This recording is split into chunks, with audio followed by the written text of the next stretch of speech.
ask the city staff to have our city attorney give us the ground rules on what's gonna happen after the meeting too, as we make a public, mention of this, and that it's being recorded. So, Okay, Cheryl, is the recording going already? Yes. All right. Every time we close, for a different reason, there are different rules. The open meeting law isn't the same. So this meeting, unlike when we close for attorney-client privilege, which does not have to be tape recorded, this meeting does have to be tape recorded. We also have to provide a list of everybody who is present during this meeting and make that list available to the public. The tape recording of this meeting will become public after the council either determines not to sell the properties, or after there is an agreement and closing on the properties. Then the tape recording becomes public. The other rules that I generally set out when we meet in closed session still pertain, which is we can only discuss those items for which the law allows us to close. So we can't have any discussion about anything other than the proposed sale of the 2 city properties. okay, so that's clear? Yeah. And I believe that Councilmember Rohi, you had a question on C3 that actually did relate to C1 and C2. Right, well, I did kind of a common sense analysis of square footage of the property compared to what we know the market rate for the Candlewood site, what I normally refer to as the culvert site. I'll get over it eventually. And also, the buying of John Bo's for a parking lot for Menards. And so my reason for bringing this in is, I think that we're selling the land a lot less than for the if I need to get the numbers right, C1, C2, C3. Which one we don't want to talk about is C3. The one that's under the option agreement is C3, and Right. the other 2 are not. So I won't debate or argue that point whether we are selling it at the right price or not. What I'm getting at is that if you look at the square footage cost of the other 2 properties, one right on the other side of the railroad track from this property, is considerably higher than we're even thinking about here. And so I'm saying that the only time we know what the property is really worth is when somebody pays for it. And we now have one that has paid for it and one that's, I know myself, has agreed that they're going to pay it at the other property, so, or close to it. They're gonna pay it because they wanna build, they wanna move over to that site. So my point is that C1 and C2 are being sold way undervalued for what could really happen on this property. Because one of my concerns is that we're not developing the whole property. We're doing it piecemeal. And so that's gonna be one of my concerns. It's considerably different. When I look at it, what I come up with is that John Bowles was sold for $51.53 a square foot, not counting the knocking down of the building and removing it. If you only go back to John Bowles and say, well, let's just assume that the Hennepin County appraisal was even close to being right, that was $2,135,000, so that came out to $22 a square foot. I recall that about 6 years ago, I was told that Richfield property was worth $19 a square foot. And I don't think that we've gained any new property, so I know the economy was bad, but I don't think land values have gone down. I think building values have gone down. And the Candlewood site, at the estimated market value of $675, and I don't think there's going to be much argument about them paying for the people who want to buy that, paying that. And that might even be undervalued now. Was only at $13.72 a square foot.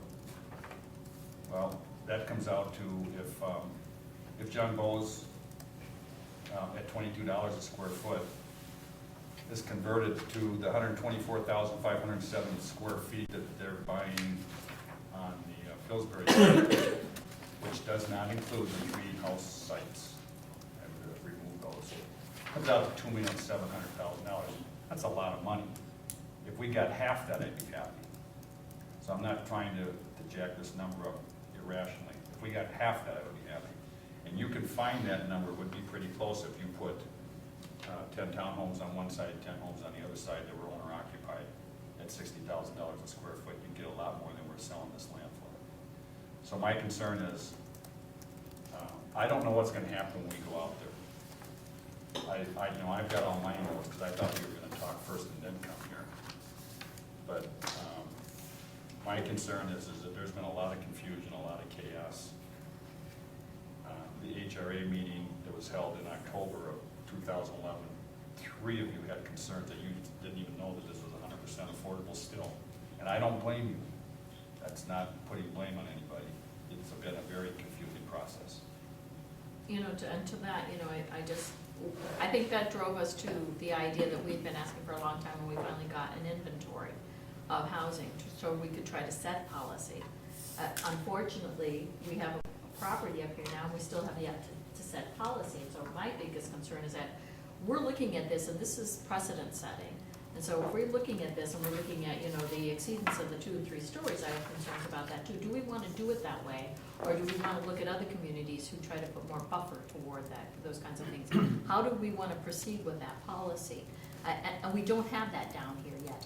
And so I have a lot of concerns about trying to move forward too fast on a project where I have real considerable issues about what we want to set the precedents for the future, and also just the whole thing of lacking the policy that we have. You know, I agree too, you know, it's been a changing, moving kind of a thing along the way, and I know that Ron Clark has been trying to make things happen, but there's still issues against what we have set in the housing initiative piece, and the regards to our policy, which we do not. Everything that the staff set out in here about why we shouldn't do this is the things I've been saying. It's And accurately I've been portrayed. Well, I think I join wholeheartedly with what the mayor said, and it's really well stated when it states that we're lacking a formal policy or even informal consensus on appropriate mix of affordable housing in the city of Richfield. And it did not just the How we wanna do affordable, it. but across the board. Yeah, And not just Ron Clark, No. everywhere. No, that absolutely. Exactly. I think it's a very coherent statement. What do we do with the World War II housing we have here?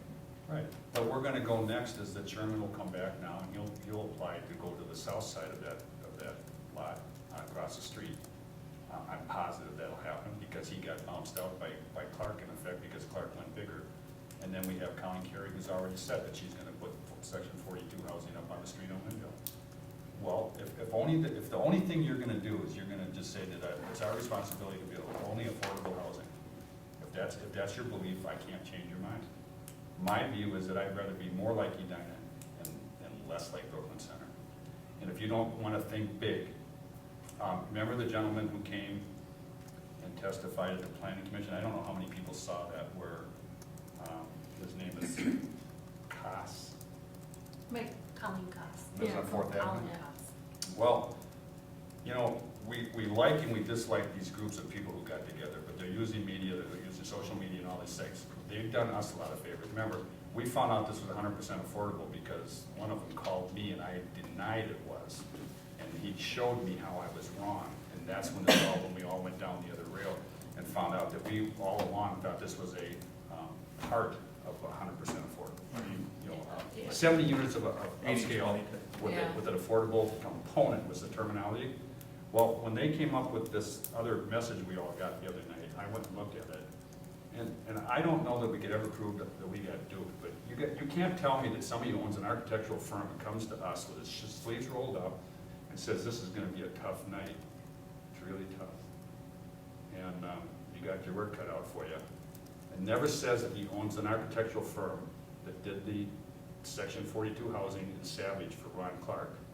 That either that wasn't a setup, or, I mean, I don't know how else you describe what he did. Well, and He didn't say who he was, in know. effect, what he owned, I know, and that he had worked with Ron Clark. And I And he really, could have said it ahead of time. I The know. thing is, he could have said it. I You know, need to but take I- it for what it's worth. I know, but, and we've all heard this, but let's stick to the thing about, and I understand That's a your fact. concerns. He could have I said know. who he was and I where know. he came from. And I know. Instead, and then he says, I know. it's more than I that. want to interrupt Yeah, but and we just really bring need us to get back. back. We're straying from the issue Yes, of, and we do we stay want to- on task.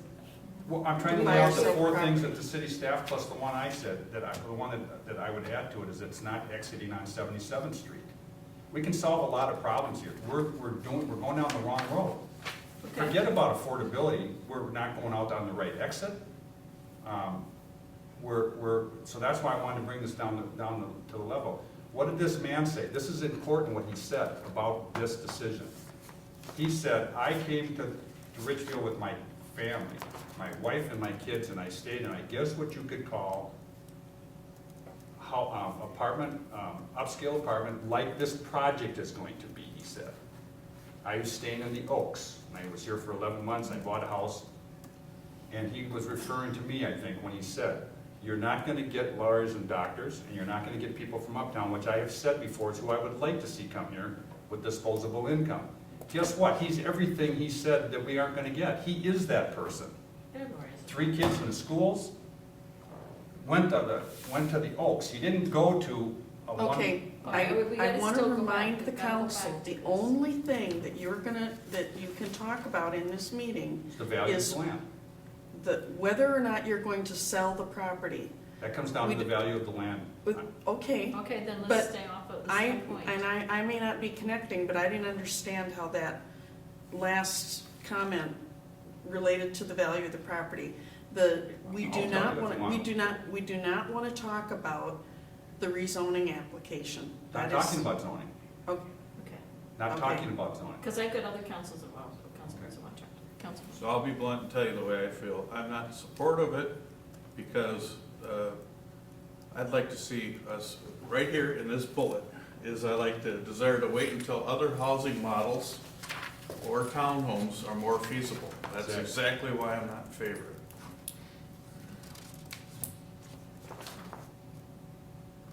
I have a couple comments. Please. One is, one of the first things I learned, and I do real estate as part of my practice, I've been doing it for 35 years, and any realtor will tell you, you know, how do you value a property in its location, location, location. And I don't think you can compare a property that's currently at an exit on Nicollet Avenue and on two busy streets to a residential property in the middle of a residential neighborhood. I don't think you can say that because Greenville got X dollars, that we should value this at a different dollar rate. I mean, I think it is valued at a different dollar rate, but I don't think they're necessarily comparable. It's not 80% less though. You know, I'm not gonna argue with that. Yeah. Staff has come up with numbers, and, you know, we can ask staff where they got the numbers, that they based it on what properties they're selling for. I see houses that the HRA are buying now, and we're certainly getting a substantially less dollars than we did. But what are you years selling the ago. lots for? Forget what you're buying the house for. You're destroying But the I'm house. saying, you're buying the property and we tear the houses down. What are you Yeah. selling the lots for? That's all that matters. It varies, depends on the size of the lot. 50, 60, 70,000, right? I think that's about Well, right. take the middle, take 20 times 60, what does that come out to? That's what the land's worth. If you're gonna sell as the HRA lots from Richfield for 50-foot lots for $60,000, then you got a whole block, Okay, but you're also along a railroad track. I mean, there's other things involved. which could become a trail sometime in the future, all the way into Right. Bloomington. I would hope it will, but Yeah. that's. It's walking distance to all the restaurants. See, I look at it, that it would be different if I was, if the hotel was over on the other side of town. Then the Candlewood site wouldn't be as important to me on this thing. And if John Bowles, which is on the same street, 76th Street, that's what, now, I know that John Bowles got sold for more than it was worth because they wanted to build a new store. I understand Yeah, that, yeah. okay? But they knew that after they paid $5 million, they were gonna have to knock it down. So that, it's not $5 million, they paid more than $5 million to have a parking lot. I would rather sell the lots for $40,000 and have 20 townhomes owner occupied there. That's where I differ with Ron Clark. Here's the problem, and I know we aren't supposed to talk about zoning, and I'm not going to, but here's the problem. Somebody found out about $10 million in tax credits, and he did a 180 on us. I used to believe him when he told us why he did it. I don't anymore. I think it was because he found out about tax credits. I don't think it was about the economy. Why? Because he was building them in Maple Grove, the townhomes. I showed some of you the pictures. I think I showed you the picture. No? I saw it. You saw them. He was building them in Maple, I went out and You looked showed at it them. last time. I went out and looked at them. I'd love to see 20 of those on that property. And I know it can be done. I know that like Gordon Mazecki has said, you know, this is a bird in the hand. Boy, if that's the only reason you make a decision is because we locked up property, we probably didn't do the right thing, giving them 3 years on this property. It was probably really stupid. Well, the good thing is the economy's looking better, and if Yep, we it's have not a desire looking to wait for this property to appreciate, which is one of the reasons, or to look for other housing models, we can see some of that is changing. I've even looked at pocket neighborhoods, which I think might be an interesting concept to put there too, and I think that might be a really good mix of housing for Richfield as well. I mean, I think there are other viable solutions for this, and I am concerned about how we're buffering up against 2 and 3 story and how densely and how close we're in. And this isn't only our Richfield concern, because I've talked to some folks in Minneapolis, one of the senators there had called me specifically about this. They're facing the same issues. How do we decide, and what are you guys doing about it? And, you know, there are a lot of us suburbs that are in the same kind of boat, where all of a sudden now apartments are needed, or people want them, and they want to build them, but how do you do that? Because everybody wants to get a piece in there. But I think being mindful of how we do that and get some policy behind this, even if Sherman comes, I think we have to say, we're gonna be looking at policy here. I think we Well, have that's to right. let That's everybody what- know that we have to be upfront, you know, We're gonna have probably 2 other buildings right away that we'll have to deal with. I think so. Because if they can keep getting tax credits, they're not gonna use their own money. That's gonna be a problem down the road. But, you know, for some of the people, that's fine, that's all they wanna build. I would rather take those people and ask them to go and get Section 42 money and go over to the Penn Apartments by Best Buy and knock down a couple of buildings and build 3 bedrooms over there. Let's get rid of the junk. Well, that is a problem, and I've already talked to my council several times, and it's financially not feasible. And I said, No, we they need can get tools for Section that. 42 Well, money and for that. it's still not feasible to do financially. but Well, I don't know if that's- I haven't even looked into that. I part have. yet. Well, I've been looking into that, but we need tools to do that. It doesn't address the problems in Richfield for the housing policy we're talking about, to address those older apartments. It gives us new apartments, that 2 bedrooms, 3 bedrooms, which, you know, we don't have enough of, but it doesn't address the fact that we have all these apartments that are still there, that are all 1 bedrooms, and some of them in very poor shape. and Richfield gets no guarantee, not 1 iota of a guarantee that anybody from Richfield will ever live there. Yeah. That's another issue, that's a big thing for me. If you're gonna tell your seniors that they're gonna get to move over, but it's workforce housing, isn't there something conflicting there? And then when we asked, what are you gonna do? And Pat brought up that property's gonna be tied up for 30 years with somebody from the Minnesota Housing Finance Agency dictating how it's used, or what the rules are, and they might change, who knows? They get to dictate for 30 years how that construction gets used. I think that's an important thing too. I guess I come out on the other side. I think it's providing housing that's upscale for Richfield. We'll provide 2 and 3 bedrooms, which we need. And I can count numbers. I learned how to count to 5 long ago, or to 3 for that matter.